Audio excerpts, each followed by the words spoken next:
If not today or tomorrow, we will pursue our complaint against Senator Hontiveros in the Ethics Committee of the Senate. It has gotten to a point na kailangan na po talaga ng Senate investigation sa Ethics Committee against Senator Risa Hontiveros.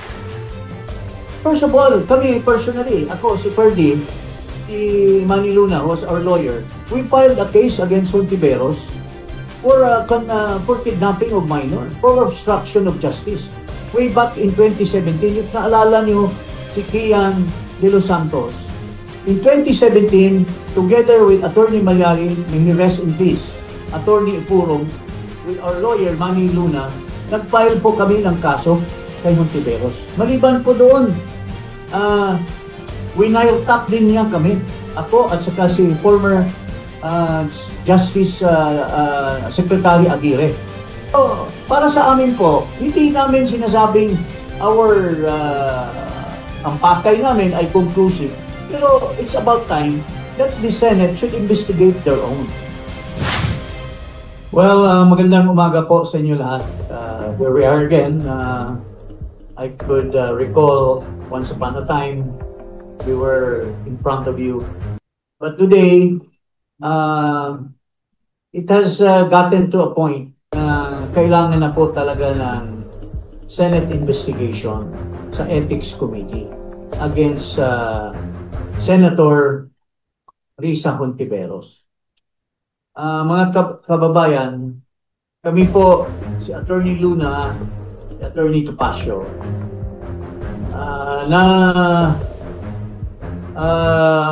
abot na yung point na si Senator Hontiveros, or famously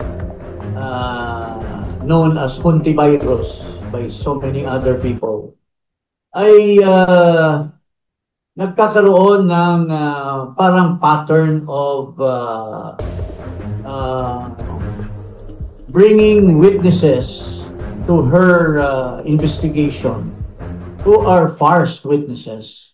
And the latest of that, ito pong alias Rene, or his real name is Michael Murillo, ay nagsalita na po na siya po ay binayaran allegedly ni Hontiveros. Hindi natin sinasabi that this is conclusive. Kasi si sabi ni Risa Hontiveros, hindi daw totoo, so they're pointing at each other.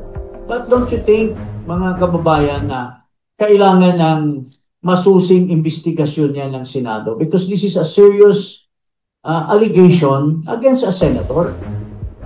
And it besmirched, or it has affected the integrity of the Senate if one of them is someone who keeps on bribing witnesses allegedly. First of all, kami personally, ako si Ferdy, si Manny Luna, who was our lawyer, we filed a case against Hontiveros for kidnapping of minor, for obstruction of justice.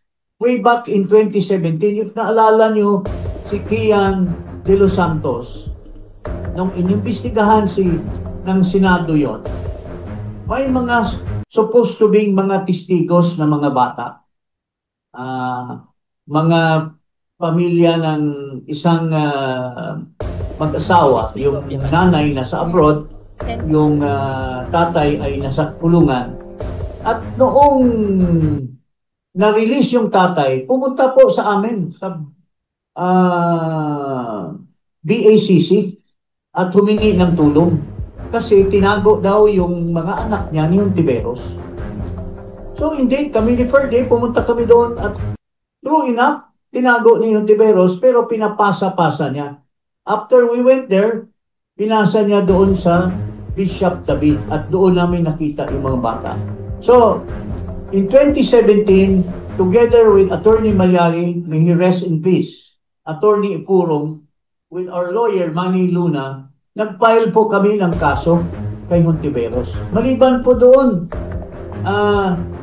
winile-tap din niya kami.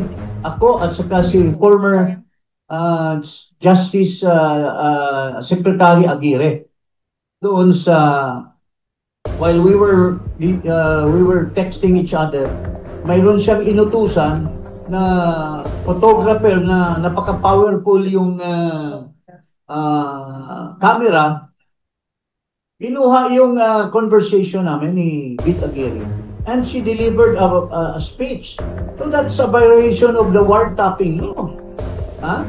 So, we filed a case in 2017 pero at the time mukhang ang ombudsman din was Carpio Morales. Mukhang nabasura lang at hanggang ngayon, I haven't, for the sake of justice, I haven't received any news from the ombudsman.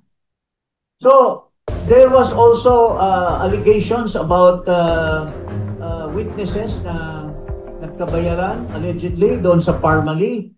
And also, during the time of the impeachment of Justice Corona, Chief Justice Corona, Miriam Santiago mismo, when he quizzed the witness said it was Hontiveros who created all those allegations against Chief Justice Corona.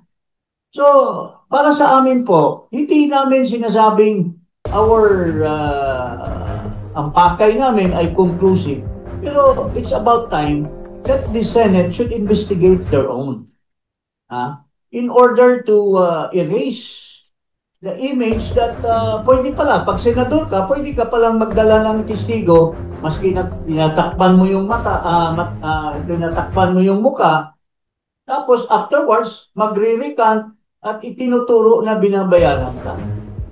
So, yun po ang pakay namin with Attorney Luna here and Attorney Topacio.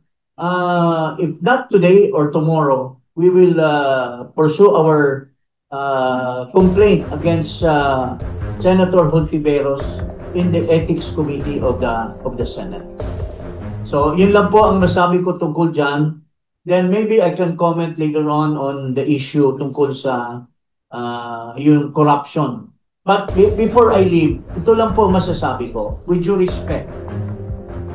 Itong mga patutsada, propaganda, at mga kung sa Bisaya paukyab ni Marcos, ito lahat ay just to erase his dwindling public support. Napakababa ng kanya ng survey. So he wants to bring it back. Pero inaakusahan niya yung sabi niya, mahiya naman kayo. Kaya dapat sinasabi sana niya doon sa zona niya, mahiya tayo. Why? Because yung bang mga pondo na yan, na nilulustay daw, sabi niya, mahiya kayo, nilustay niyo yung pondo. Lalabas ba yung mga pondo na yan kung hindi niya pinirmahan yung General Appropriations Act? Saan ba nang galing yung pinaglulustay ng mga... So, why should he now alienate himself or accuse his cohorts in Congress when he himself is the mastermind of all this? Lalabas pa yan lahat? So, yun lang po masasabi ko in relation to what Attorney Topacio has stated. Na ito lahat, if only he can prove to us right now na sincere siya, then let it be. But in the meantime, tulad nung kay Magalong, ni-reject niya, tulad ng mga ibang suggestion to create a third party, ang ginagawa nila, inutusan nila yung accounts committee na kinwestiyon mismo ng sarili nilang kasama, si Toby Chanco, na parse yung investigation ng Ridon. Alam mo yung Ridon na yan, kilala ko yan, well, with due respect, he's my good friend. Pero nawalan yung gana ko sa kanya dahil alam na inuunahan niya yung Committee on Good Governance. Inuunahan niya yung... Pati nga si Sandro Marcos sabi, wala tayong credibility to investigate this. Ano yan, itong si Ridon na tinanggal ni Pangulong Duterte dahil napakasamang tao, nagbiyahe ng biyahe, at saka yung kanyang bureau is urban poor. Pero yung panggasto sa urban poor, ginagasta niya sa travel niya. Kaya sinipa siya ni Duterte. So I think he will now avenge what Duterte did to him for his malfeasance or his wrongdoing. So, kaya inunahan na niya lahat. So, ito po yung farce investigation that's going on. Tapos, gagawa daw sila ng TRICOM. Tapos, comprised daw of 3 committees. Si Congressman Chua mismo, nagsabi na siya, ay hindi tayo dapat ang mag-imbestiga. Pero yung isa, yung Momo, yung chairman ng Committee on Public Works, how can he investigate when he's a contractor himself? When he is the partner of Saldico in the distribution of these funds. So, how can these people do such farce things na pinapa-iral nila sa taong bayan? Yun lang po masasabi ko muna for the meantime. Thank you. As the saying goes,